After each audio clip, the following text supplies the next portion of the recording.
Bagaimana kabar anak-anak hari ini? Miss berdoa kalian semua dalam keadaan yang baik dan sehat ya. Hari ini kita akan mengikuti devotion terlebih dahulu sebelum anak-anak memulai aktivitas pembelajaran hari ini. Mari kita mau datang kepada Tuhan, kita mau senangkan hatinya, kita mau sembah Tuhan Yesus.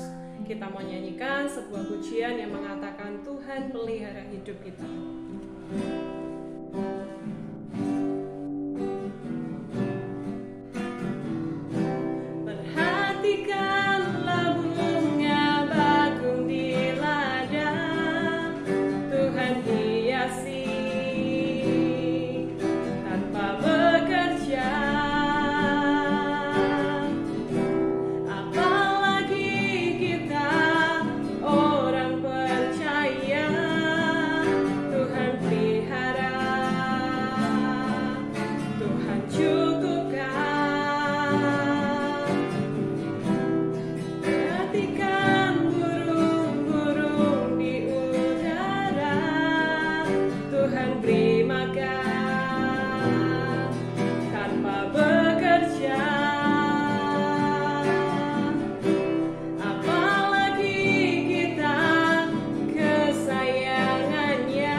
Kita semua untuk berdoa bersama-sama.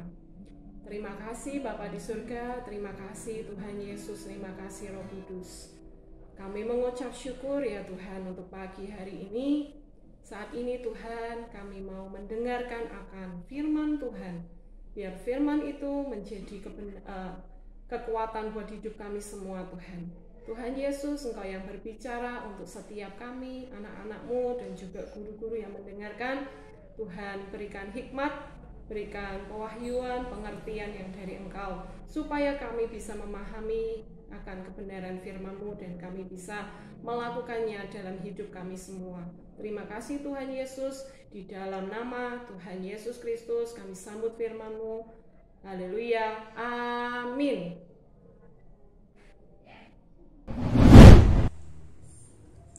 Shalom, selamat pagi anak-anakku SD Kristen Terang Bangsa yang luar biasa. Anakku, pagi ini Miss Titi akan menyampaikan firman Tuhan yang bertema tentang kekeluargaan. Judul firman hari ini adalah memiliki spiritual keluarga Kristen di masa pandemi. Miss Titi ambil dari Ulangan 6 ayat 4 sampai 9 dan Maleakhi 4 ayat 6. Demikian anakku, kita adalah anak-anak yang dibesarkan di dalam keluarga Kristen. Keluarga Kristen Terang Bangsa, karena sekolah kita adalah sekolah Kristen ya anakku. Nah, bagaimana dengan kehidupan kita? Apakah kita mau berbeda atau sama dengan orang-orang yang di luar sana?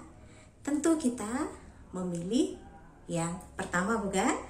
Yaitu mau berbeda tetapi berbeda di dalam Tuhan, berbeda di dalam kekristenan kita. Nah,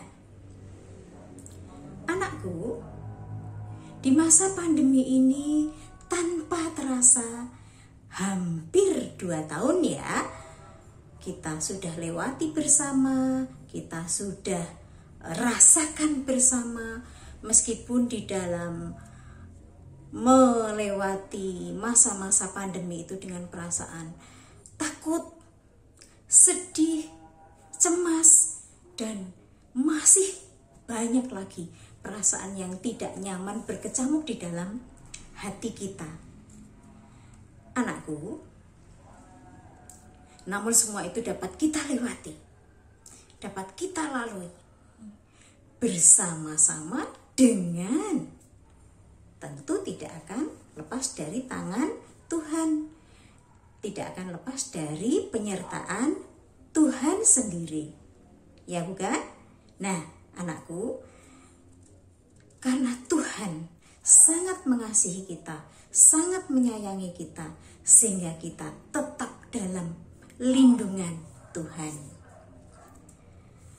Jadi anakku, spirit kekristenan itu sangat-sangat wajib untuk kita tegakkan, untuk kita lakukan di dalam keluarga kita. Pertama, keluarga kita adalah tempat untuk mendisiplinkan atau kedisiplinan rohani, yaitu semua yang kita pikirkan, yang kita lakukan, yang kita rasakan adalah berdasarkan firman Tuhan. Kita tentu tidak akan boleh melenceng dari firman Tuhan. Tuhan, kita wajib menjadikan kehidupan kita menjadi hidup yang teladan, hidup yang baik, baik itu di dalam masyarakat, di dalam keluarga, dimanapun kita berada. Kita harus bisa menempatkan diri bahwa kita adalah anak-anak Tuhan, anak-anak Kristus, anak-anak Kristen. Ya, contohnya bagaimana? Contohnya rajin berdoa, membaca firman Tuhan, memuji Tuhan. Tentu itu tidak boleh kita lewatkan. Itu harus menjadi irama hidup kita. Itu harus menjadi nafas hidup kita. Ya anakku? Nah, yang kedua, keluarga. Di keluarga kita, keluarga anak-anak harus menjadi tempat untuk menguatkan iman. Mama papa kalian tentu harus didengar setiap apapun ucapannya, karena orang tua tidak akan pernah menjerumuskan anaknya, dan kita harus mengikuti, menuruti apa yang diinginkan oleh orang tua kita. Ya anakku, kita harus menjadi teladan bahwa iman menjadikan kita hidup berbeda dengan orang-orang yang di luar sana. Maksudnya berbeda dalam hal yang positif. Kita harus bersabar hati, kita harus rendah hati, kita harus lebih bisa memahami orang lain, mendengar orang lain ketika mengungkapkan perasaannya. Kemudian suka menolong tanpa pamrih, suka menolong tanpa mengharapkan imbalan apapun, ya. Dan tidak boleh memandang, oh itu temanku tak tolong, oh itu sahabatku, oh itu teman satu iman. Tidak, anakku.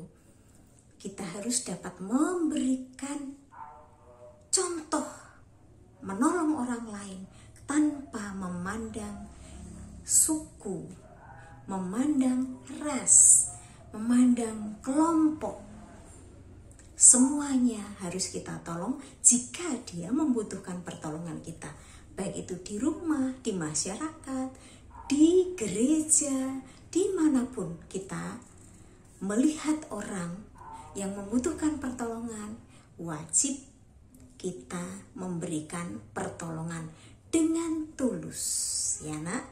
Nah, yang ketiga, keluarga merupakan tempat untuk menginjili. Apa sih maksudnya untuk menginjili? Yaitu kita harus memperhatikan lingkungan, di dalam lingkungan keluarga kita. Keluarga kita harus kuat. Harus kuat apa? Kuat imannya, kuat menginjili diri sendiri. Contohnya itu tadi, dengan memuji Tuhan, membaca firman Tuhan, berdoa bersama-sama ketika bangun tidur, ketika hendak tidur malam mungkin, atau di saat-saat kita bisa berdoa bersama-sama dengan keluarga. Kita harus bisa mengikat erat keluarga kita dengan cara menjalin hubungan dengan berdoa, memuji Tuhan, supaya iman kita bertumbuh dan bertumbuh setiap hari, ya nak. Nah, kita juga harus menunjukkan perubahan dan perbedaan. Perbedaan yang seperti apa, Miss? Perbedaan bahwa kita adalah orang Kristen, orang yang penuh dengan Roh Kudus, penuh dengan kasih Tuhan. Caranya kita bisa menghormati orang lain, tutur kata kita santun, sikap kita baik terhadap orang lain, lebih sabar, rendah hati, tidak sombong, tidak congkak, tidak suka sok-sokan. Dan kita harus bisa lebih mengasihi sesama. Mengasihi bukan berarti harus kita memberi sesuatu, harus memberi hal-hal yang berharga, tidak, anakku. Tapi kita cukup memperhatikan orang lain dengan baik, itu sudah cukup. Sudah menjalankan firman Tuhan dengan baik. Begitu, anakku. Firman hari ini mesti dicukupkan sampai di sini dulu. Kita akan ketemu lain waktu. Mari kita berdoa bersama-sama. Bapa Tuhan yang baik, hari ini kami sudah belajar banyak Tuhan tentang firman-Mu. Biarlah firman-Mu ini akan menjadi rema di dalam hidup kami. Tuhan, biarlah setiap apapun yang kami lakukan hanya dengan jalan Tuhan sendiri, hanya dengan pertolongan Tuhan sendiri, sehingga kami dapat melangkah sesuai dengan kehendak Tuhan, baik hidup kami di dalam keluarga, masyarakat, maupun dimanapun kami berada. Kami akan tetap menjalin hubungan dengan baik, menghormati orang lain dan sesama. Terima kasih Bapa, hanya di dalam kasih Tuhan Yesus Kristus kami berdoa dan mengucap syukur. Terima kasih Tuhan, haleluya Bapa, amin. Shalom, Tuhan memberkati.